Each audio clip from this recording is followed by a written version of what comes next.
சொன்னது கொஞ்சம் கூட கேட்காம போய் போய் இவ கூட கிளம்பி வந்திருக்கீங்க. நீங்க வாங்க ராகினி. வெண்ணிலா, இவங்க பேச்சு கேட்டு விஜய்க்கு ஏதாவது பிரச்சனை வந்துச்சு அப்புறம் நீதான் ரொம்ப கஷ்டப்படுவ. நான் இப்பவும் உனக்கு எந்த பிரச்சனையும் வரக்கூடாதுன்னு தான் பேசிட்டு இருக்கேன். நான் சொல்றத கேட்டா உனக்கு பிரச்சனையே இருக்காது. பிரச்சனை இருக்காதா? விஜய் என் கூட சேர்த்து வப்பியா மாட்டியா? அட யாரு மணி இவளாவது உன்னை விஜய் கூட சேர்த்து வைக்கிறதாவது? முதல்ல இங்க நிக்கிறதே நமக்கு டேஞ்சர். இவ பயங்கரமான ஆளு. முதல்ல வாமா கிளம்புவோம்.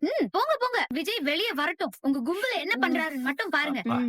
விஜய் வெளியே வரணும்னா அது வெண்ணிலா கழுத்துல தாலி கட்ட ஒத்துக்கிட்டா மட்டும் தான் நடக்கும். நீ விஜய காப்பாத்தணும்னு நினைச்சா வேலைக்கு ஓடி போயிடு. இல்ல விஜய விட மாட்டேன் நீ சொல்லிக்கிட்டு இருந்தா விஜய் கம்பி என்றது கன்ஃபார்ம். வெண்ணிலா, காவேரி உங்ககிட்ட எதுக்கு சத்தியம் பண்ண சொன்னா? சொல்லுங்க வெண்ணிலா.